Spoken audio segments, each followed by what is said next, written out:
Hello, this is Chris of Wilson Wildlife Sculpture, and in this video you're going to learn how to make waterfall and water scenes with this duck here and this puffin. So I'm going to demonstrate on this carved rock and my carved sculptures how I add a little habitat with water. So stay tuned and you'll see lots of tips. I'm going to paint, I'm going to use a little bit of the resin, and we're going to have some fun. So here's a puffin that I carved, and it's going to go up here. And I thought that the composition was a little bit drab, being all gray and rock.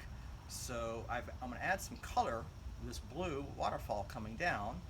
I've got clay temporarily on the ridges because I don't want resin to pour over too many areas. Because I want it collect more of a pool at the top and have it flow down around the sculpture.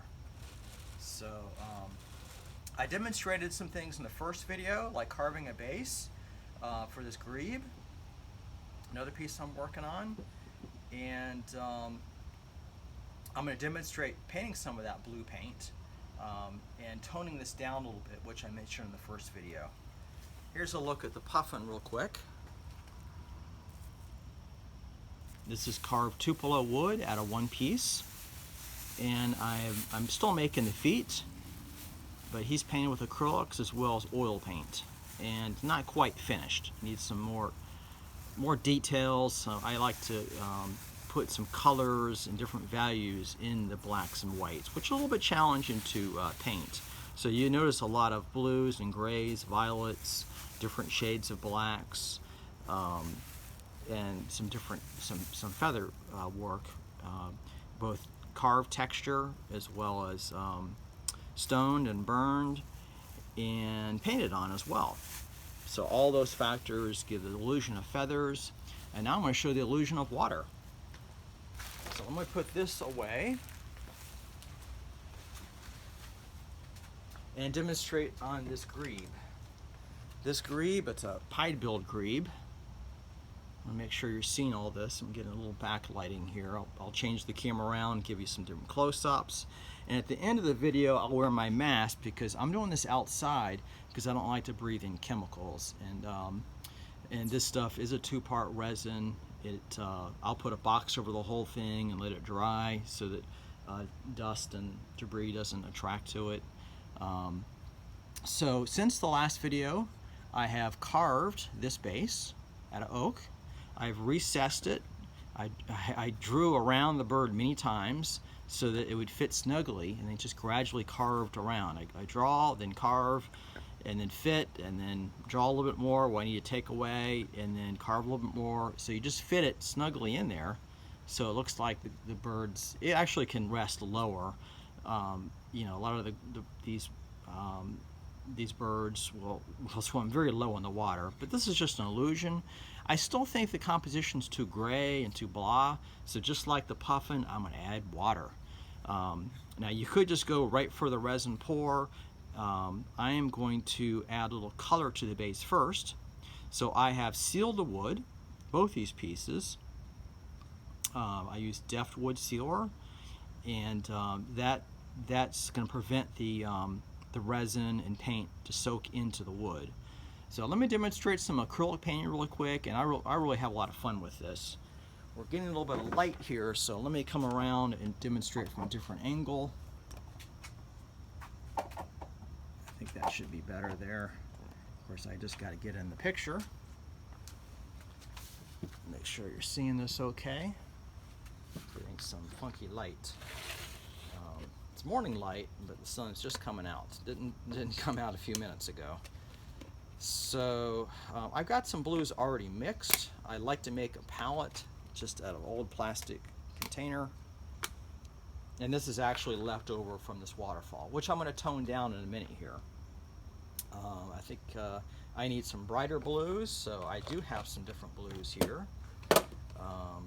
Starting with a little metallic periwinkle, and that's going to add a little bit of luster to the piece. Now I will dye the resin as well, but I want to have some fun, some contrast in this piece. So I want some lights and darks in this blue. So Since most of this is kind of dried up, I'm going to just demonstrate painting really quick. I'm adding to the palette these different blues. Now I want a dark blue. Let's see, this is a bright blue, brilliant blue. I'll use a little bit of that. I forgot my palette knife, which I mix colors with, but we're just having fun. I can just mix them with my brush real quick. So when in a pinch, you can do lots of different things. So in a dark blue, I'll use some Payne's gray.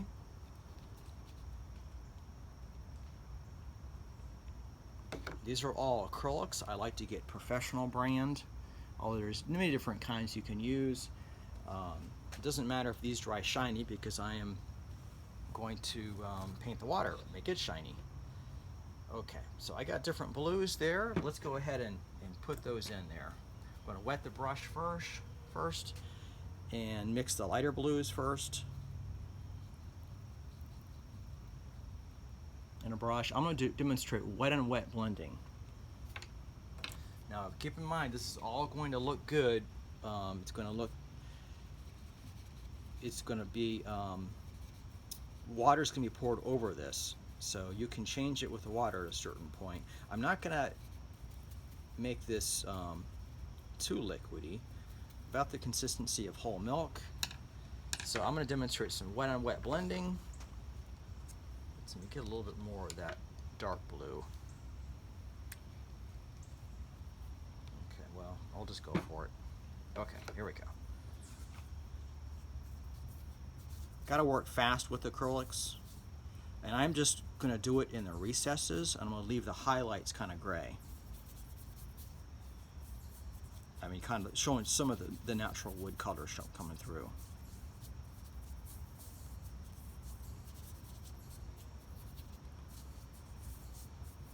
Let's see.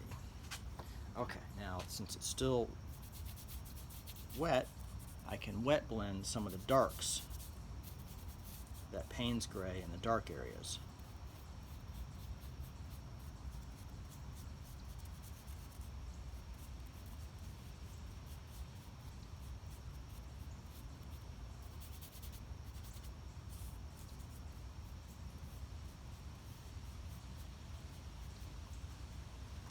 And just good color test. It's not quite the right blue that I wanted. It's a little bit on the light side. Acrylics tend to dry darker, but they do dry darker. Okay, now I'm going to use a third brush. It should be a little bit softer for what I'm really trying to do, but I'm just going to blend them together a little bit. Kind of rub it out a little bit as well on the edges. You could also let it dry and just sand it, but I've already got this wood sealed, and so while it's still wet, I'm just kind of stippling it up and down, and that's how I can get a soft blend while it's still wet. See that transition there? I left some of the wood showing through. Okay, I got a line there. You can always go back and do another coat. I want it dark around the base of the bird.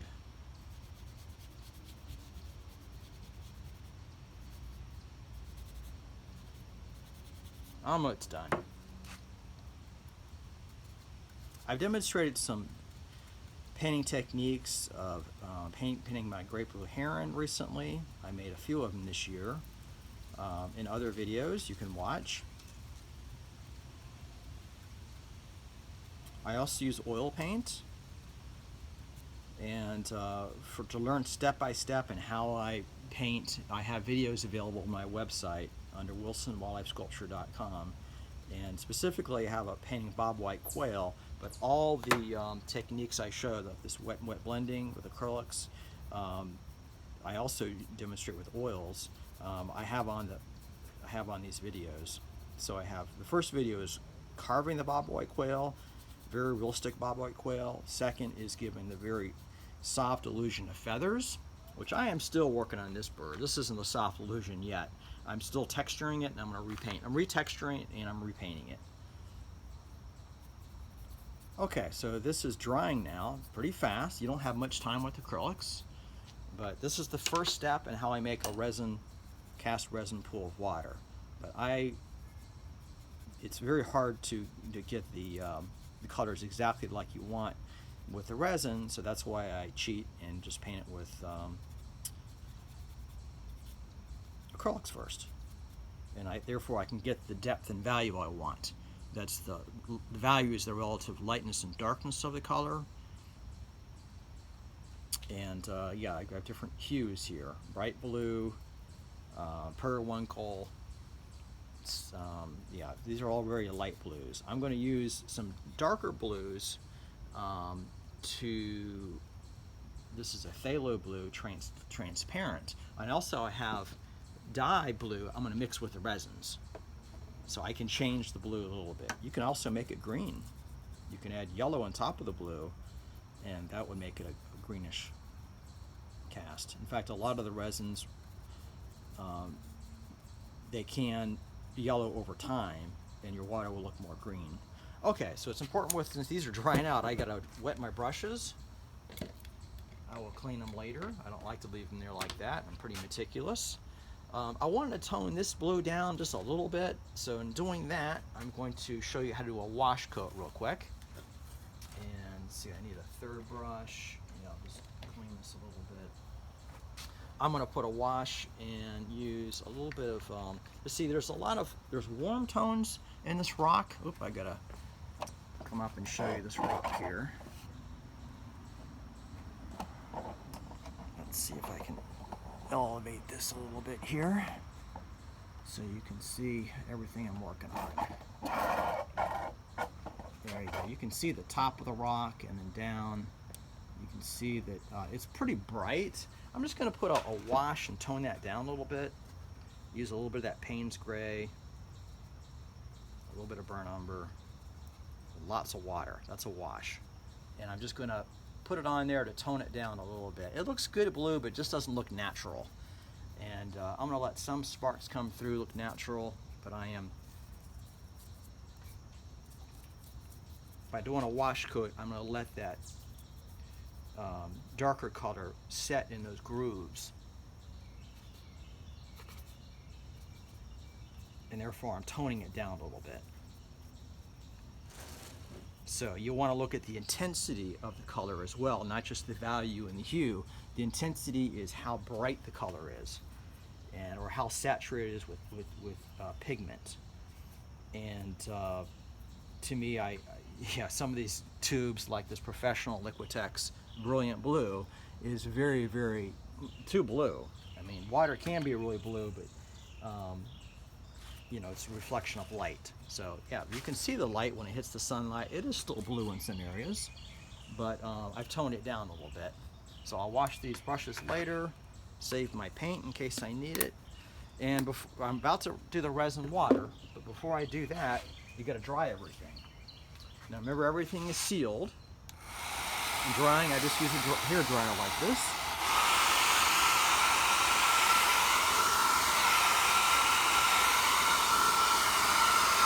Also dry your first base. It's already getting pretty dry.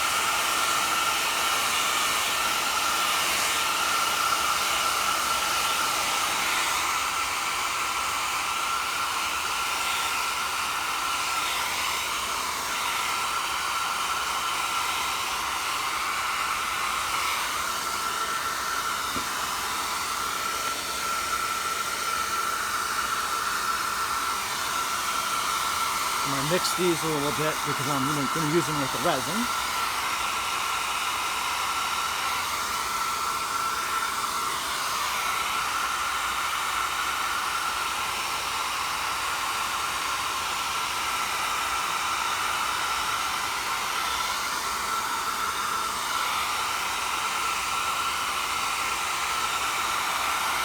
Yeah, I notice it dries darker.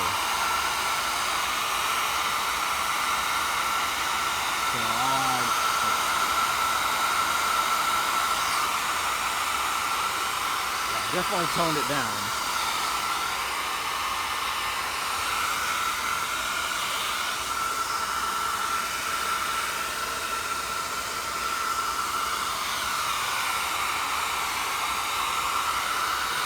Here's the resin I'm going to use. It's a two-part. It's by pour on. Get it out.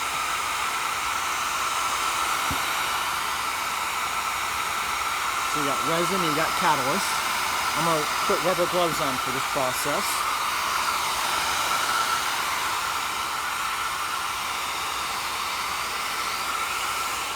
We'll speed it up a little bit. Let some of that bright blue show through.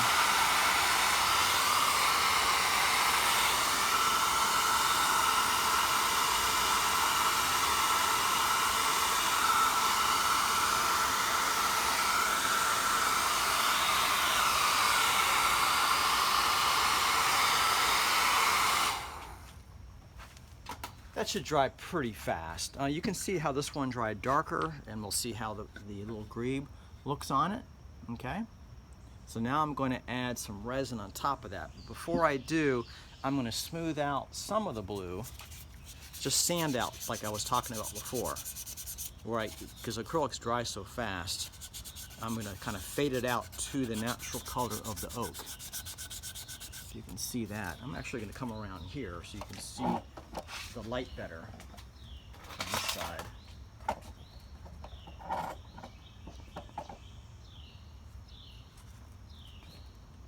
There we go. Okay, so here's the rock. And I've toned it down. The light's hitting it pretty good, but you can see the pool of water coming down, and here's the blue. First base, and I'm just sanding out some of the highlight.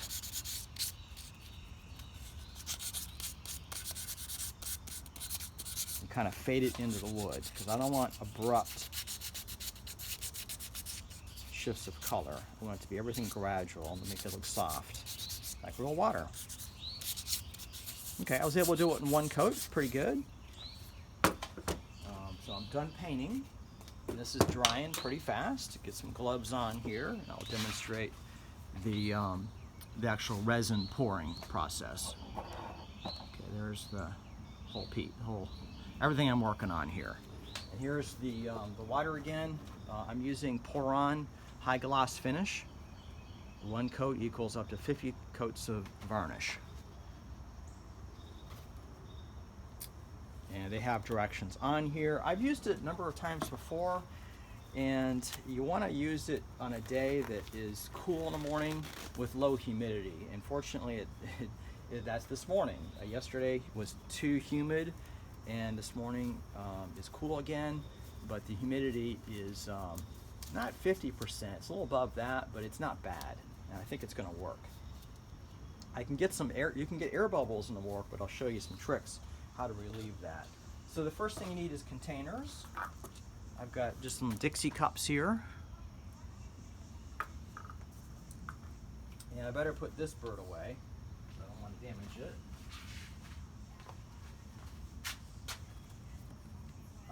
So this part of the video, I am going to wear my mask.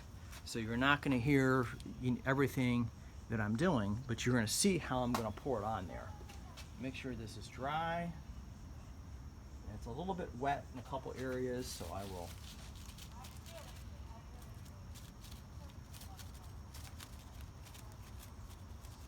I'll do this piece first, and then hopefully this will be all dry. It's very close to drying. Now this is all done with acrylics. Okay, all that painting. So I'm going to mix in these 2 cups and maybe pour in a 3rd cup. And then pour from there. And also I'm going to brush on these sides. Brush it in through there. So I think I can use brush. So let's see if you can see everything, because I'm going to put my mask on, and I'm going to start the process. So thanks a lot for supporting my page and watching these videos and commenting and liking. I'm getting lots of new followers. I really appreciate that. And check out my website too for more videos and tips. So here I go.